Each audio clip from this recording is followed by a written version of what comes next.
Pemerintah pusat mempercepat transformasi pengelolaan sampah nasional dengan menghentikan praktik open dumping atau pembuangan sampah secara terbuka yang selama ini masih terjadi di sejumlah tempat pemrosesan akhir atau TPA, termasuk di TPST Bantar Gebang, Bekasi. Menteri Koordinator Bidang Pangan Zulkifli Hasan atau Zulhas menegaskan bahwa pihak yang masih menerapkan sistem tersebut akan dikenai sanksi dan penalti sesuai ketentuan perundang-undangan. Jadi nanti seperti Bantar Gebang akan itu nggak boleh lagi. Sehingga sampah itu di tiap tempat harus selesai. Kalau open dumping masih seperti sekarang, tentu akan kena penalti. Ada undang-undang sekarang. Jadi memang harus ada stick and carrot, harus kita paksa. Kalau tidak, ya tentu kita tidak berubah-berubah.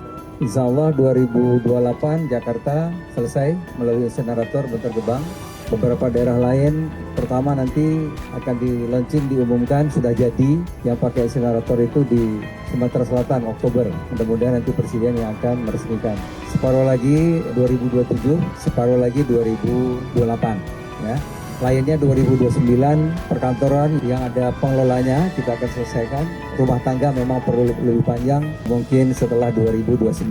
Maka perlu masif seperti ini melalui pemilahan sampah. Sekali lagi penghargaan tinggi untuk Gubernur DKI. Pernyataan tersebut disampaikan Zulhas saat menghadiri apel siaga Jaga Jakarta Pilah Sampah di kawasan Monas, Jakarta pada 21 Juni 2026. Menurutnya, metode open dumping tidak lagi dapat dipertahankan karena terbukti gagal menyelesaikan persoalan sampah yang terus meningkat dari tahun ke tahun. Zulhas menilai praktik menumpuk sampah tanpa pengolahan hanya memindahkan masalah lingkungan ke masa depan. Selain menimbulkan pencemaran, metode tersebut juga menyebabkan emisi gas rumah kaca dalam jumlah besar. Karena itu, pemerintah mendorong perubahan paradigma pengelolaan sampah melalui pemilahan sejak dari sumbernya, yakni rumah tangga, lingkungan RT/RW hingga tingkat kelurahan.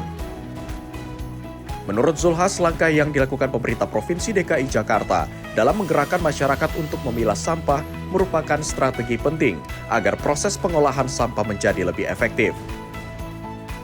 Sebagai solusi jangka panjang, pemerintah bersama Badan Pengelola Investasi atau BPI Danantara tengah menyiapkan pembangunan fasilitas pengolah sampah menjadi energi listrik di berbagai daerah. Salah satu proyek utama berada di kawasan TPST Bantar Gebang yang selama ini menjadi lokasi penampungan utama sampah Jakarta. Proyek tersebut akan menggunakan teknologi insinerator modern yang mampu mengolah sampah menjadi energi listrik sekaligus mengurangi volume sampah secara signifikan. Tim redaksi Sinpo TV melaporkan.